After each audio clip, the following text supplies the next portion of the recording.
Something unique here today. We had a set of twins born. They're both heifer calves, and they're out of a black and white Holstein cow. The one calf was black and white, and the other calf has a red and white line back. So yeah, we do run more than one bull with the cows sometimes. So yeah, there's a chance, yeah, they could be out of two different sires. But yeah, apparently the cow's a red carrier too. But anyway, yeah, just thought I would take a little video. They're actually laying here side by side. That was kind of neat too. The mom was laying right behind them, but she got up and kind of took off whenever I came walking over here. So yeah, twins are kind of neat and unique, but yet it's not the nicest thing for us either, because they're always a little smaller, and the cow, it always takes them a little longer to take off. Yeah, they're under more stress when they have twins. But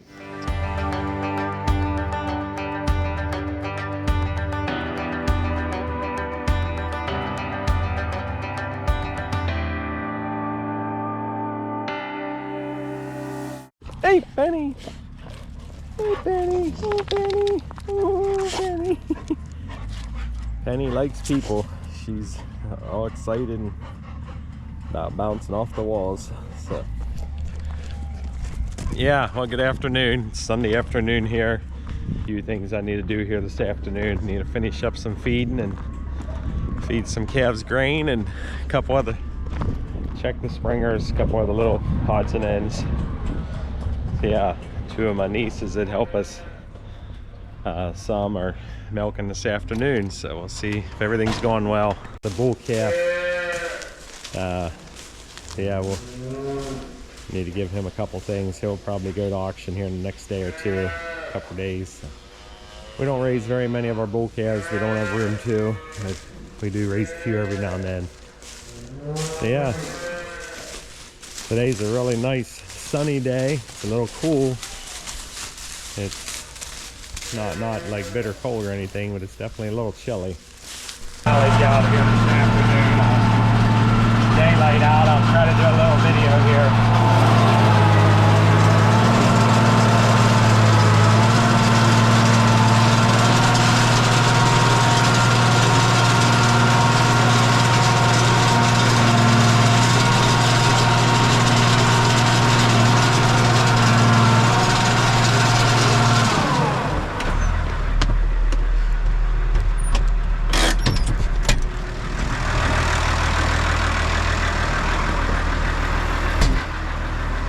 They're all lining up to get their feed. There's usually not a lot of leftover feed in the morning, anywhere between a half a bucket to one full skid loader bucket full. And then in the afternoon, there's usually some left here, but they got everything licked up pretty clean this afternoon. So anyway, they're acting pretty hungry, so I'm not sure. Maybe they're starting to pick up eating. We'll see once here what happens. So the sun's really shining in here along the edge. It's almost making everything look a little orangey. So hopefully it'll turn out okay. But yeah, they're definitely all ready and waiting on their supper.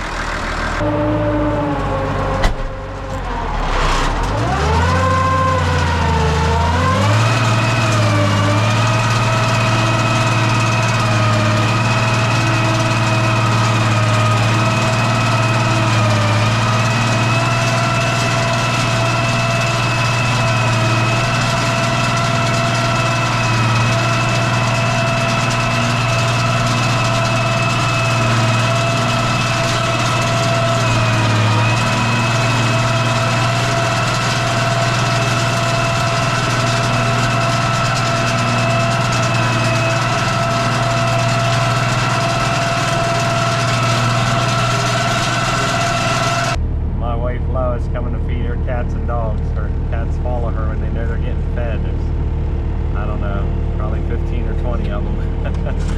Yeah. Good morning. So I'm out here feeding calves this morning, and yeah, I have all those over there. They're all fed, but I still need to feed this pen and that pen over here. But I want to show you something. Now she ran away, or she's over here. We have the red one, 2 lilacs, and then we have this one. I don't know if you can see her hair, but her white is like long, and then the gray, tan, brown, whatever color, is like short and curly. She's a really pretty one.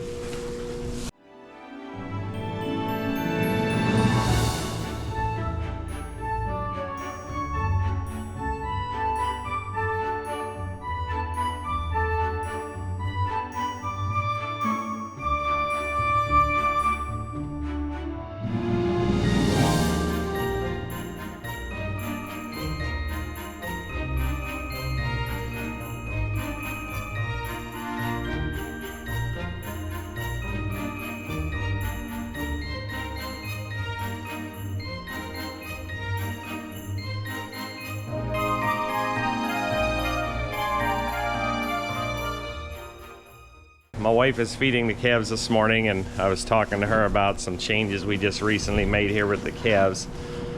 And yeah, she told me that I should, or she asked me if I would yeah, she asked me if I would say a little bit on here about this. But we have raised our calves in groups like this, groups of about 4 on these nipple bar feeders for probably close to 5 years now, at least 5 or 6 years, and I've had very, very good success.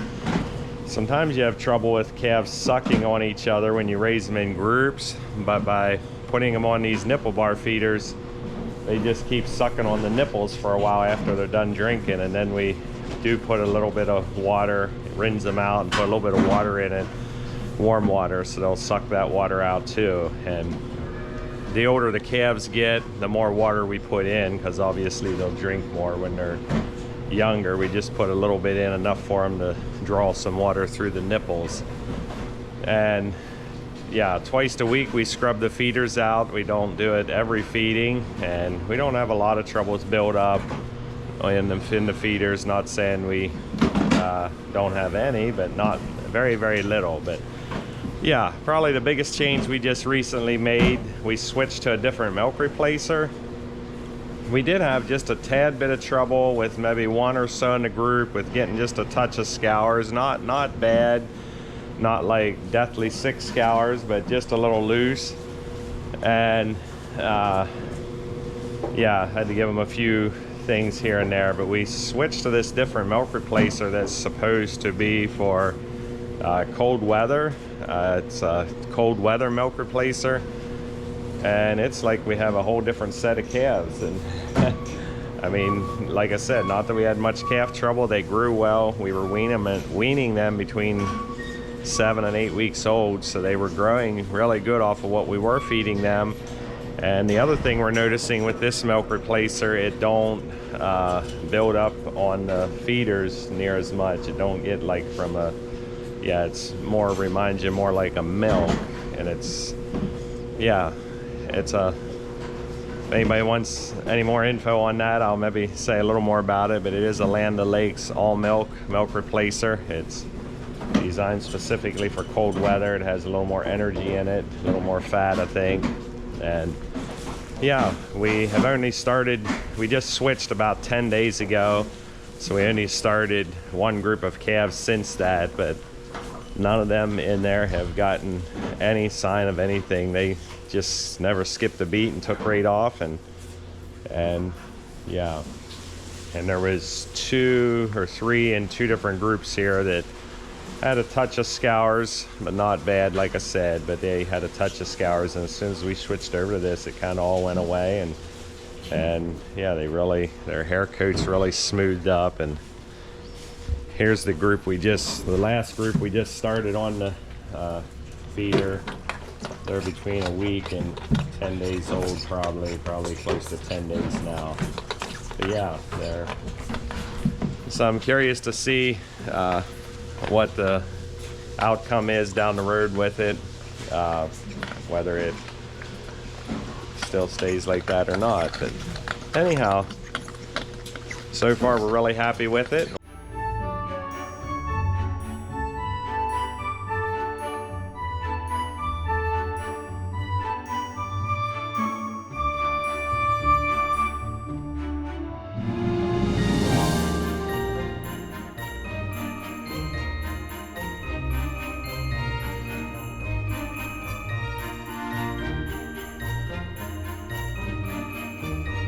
Welcome to the channel. Hi. This is Lori. She's milked this morning. Willie's out doing some other stuff.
Better be doing teamwork, but they haven't figured out how to work together yet.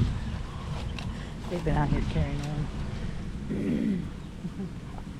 Kind of a cold start this morning. It was 21 degrees when I got up, but the sun's out now and it's feeling a lot better out here. It's looking like it's going to be a beautiful day. Again, there's not a cloud in the sky and the sun's out and bright and shining good. Got some odds and ends to do. My son Willie's gonna finish cleaning up a couple things on our round baler. Yeah, it's sitting here. We think he has a couple maintenance things to do and a couple things he wants to clean up on it, and we'll put it away for the winter. And my youngest son Alex and I are gonna clean out the bedded pack in our Springer pen. We bed the pen probably 3 to 4 times a week, depending a lot on the weather. When it's a lot dreary or rainy out, or if we're really full in there, if we have a lot of cows in there, we have to do it more often. But if it's dry, clear weather, probably every 2 or 3 days is often enough. But anyway, about every 2 or 3 months, depending on how deep it gets and depending on the weather, we clean the whole bedded pack out and haul it out in the field, spread it out in the field. So we're doing that today. It's we like to try to get it done here before winter sets in.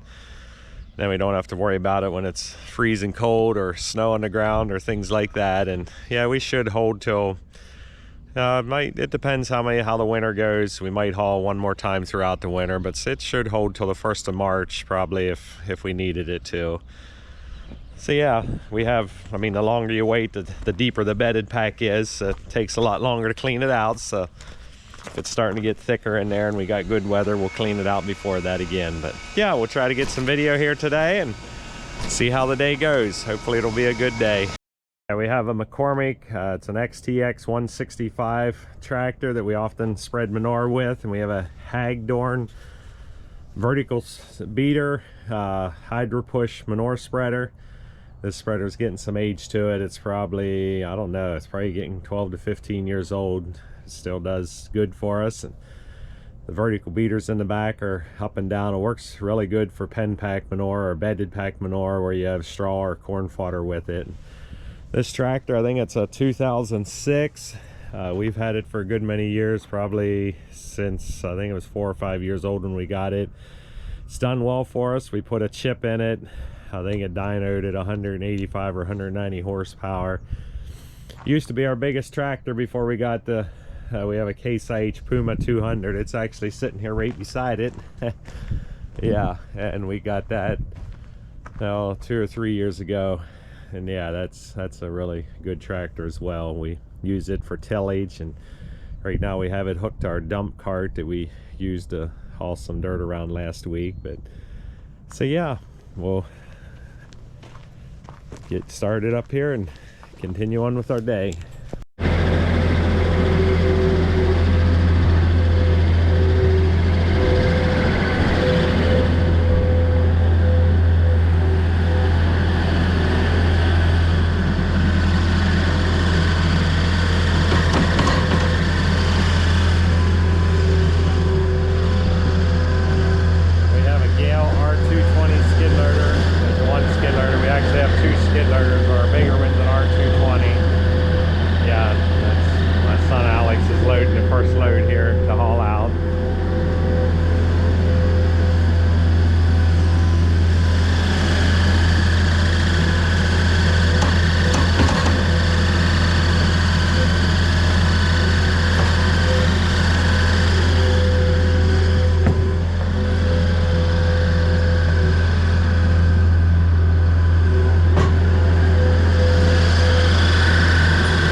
there's actually a lot of fertilizer value in this pen pack manure. It basically builds up heat in the pack. As you can see, it's steaming here and it's cold out this morning, so that's why it's steaming as bad as it is. But yeah, it's got manure and other liquids mixed in with it, and the fodder as well. There'd probably be a little straw mixed in this pack somewhere, but mostly fodder is what we use. In the winter, when it gets really, really cold, we'll put some straw in here sometimes, because the calves, when they're born, can kind of nestle down in the straw a little better than they can the corn fodder. But I'd say about 95% of the year we bed this pen with corn fodder. So, but yeah, it does have some fertilizer value, nutrient value to it. So we spread one load. We try to cover most of our ground in a year's time with pen pack manure. At least where we're going to put corn the next year, and then we also cover it with liquid cow manure as well. But yeah, so we don't put it on real thick. Just we like the organic matter from the corn fodder. A lot of grain farmers that don't have anywhere to use corn fodder for bedding will just let their fodder out there. But for us, we kind of get a double whammy out of it in a lot of ways. We harvest the corn fodder and bale it up for bedding, and then haul it back out with manure mixed with it, so the nutrients are actually higher. So yeah, we might not get quite all of our corn ground covered, but probably between now and the spring we'll get at least 70 to 80% of it covered. Yeah, well, I'm going to try to work a little maintenance here in the parlor while we're in the middle of hauling manure back there too. There's several things here in the parlor we need to replace. There's some jetter cups that go on the milkers whenever you wash. That's these cups here. Yeah, they all pull off, and yeah, we stick them back on whenever it's time to wash the milkers, whenever we're done milking. And yeah, they call them, I don't know where they got their name, but these things are called jetter cups. And every now and then they, as they get some age to them, they are made out of rubber, they start getting cracks and dry cracks and start cracking some. And then on the bottom of that, they have a piece that's called a duckbill drain. It kind of looks like a duckbill if you look at it from the side. And what that does is, whenever the water is washing through the milkers with the vacuum in there, it keeps it held shut. But then whenever the vacuum pump turns off, yeah, that'll let all the water drain out of the milker that's still in there from whenever it's done washing. So yeah, we got to change them. And then inside these little sensors here, there's a sensor here for the automatic takeoff. There's a little rubber diaphragm, and we change them periodically, so we're going to change all them as well. So yeah, they last quite a while, but they do get old after a while and start get a hole in them. And yeah, the milk company, milk inspector, likes you to change them periodically too. So planning to change those three things, as well as do a little other cleaning up in here. We lost our electricity this morning, so we don't have no lights right now, but it was just here a little bit ago whenever the electric went off. If it stays off too long, we'll hook our generator up. And yeah, we're in an area right near a substation, so usually ain't off very long, but we'll see. We do have a generator we can hook up if we need to. But half the time, if you go rush to get the generator, as soon as it goes off, till you get it all hooked up, the electric's coming back on, but we'll see. This is the last load of the day for today. Yeah. We've probably hauled, I don't know, 12 or 15 loads total today. Yeah, this is what...